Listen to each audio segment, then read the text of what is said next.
সবংয়ে ভয়াবহ দুর্ঘটনা, আগুনে পুড়ল ডাম্পার, অল্পের জন্য বড়সড় বিপদ থেকে রক্ষা।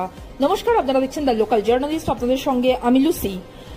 কালীপুজোর আগের দিন ভোরে পশ্চিম মেদিনীপুর জেলার সবং ব্লকের নীলা বাসস্ট্যান্ড সংলগ্ন এলাকায় ঘটে ভয়াবহ দুর্ঘটনা। মুখোমুখি সংঘর্ষের পর আগুনে পুড়ে যায় একটি 18 চাকার মাল বোঝাই ডাম্পার। প্রত্যক্ষদর্শীদের দাবি, রাস্তার ধারে দাঁড়িয়ে থাকা একটি মোরাম বোঝাই ডাম্পারকে সজোরে ধাক্কা মারে অন্য একটি 18 চাকার ট্রাক। ধাক্কার তীব্রতায় মুহূর্তের মধ্যেই আগুন ধরে যায় চলন্ত ডাম্পারে এবং আগুন ছড়িয়ে পড়ে আশেপাশের খড়ের গাদায়। কয়েকশো মিটার দূর থেকেও দেখা যায় ঘন কালো ধোঁয়া। খবর পেয়ে ঘটনাস্থলে পৌঁছায় দমকলের 4টি ইঞ্জিন ও বিশাল পুলিশ বাহিনী। প্রায় 5 ঘন্টার প্রচেষ্টায় আগুন নিয়ন্ত্রণে আসে। দুর্ঘটনার জেরে রাজ্য সড়কে দীর্ঘ যানজটের সৃষ্টি হয়, তবে সৌভাগ্যবশত কোনো হতাহতের খবর মেলেনি। পুলিশ সূত্রে জানা গেছে, দুর্ঘটনার কারণ এবং ডাম্পারগুলির বৈধতা যাচাই শুরু করা হয়েছে।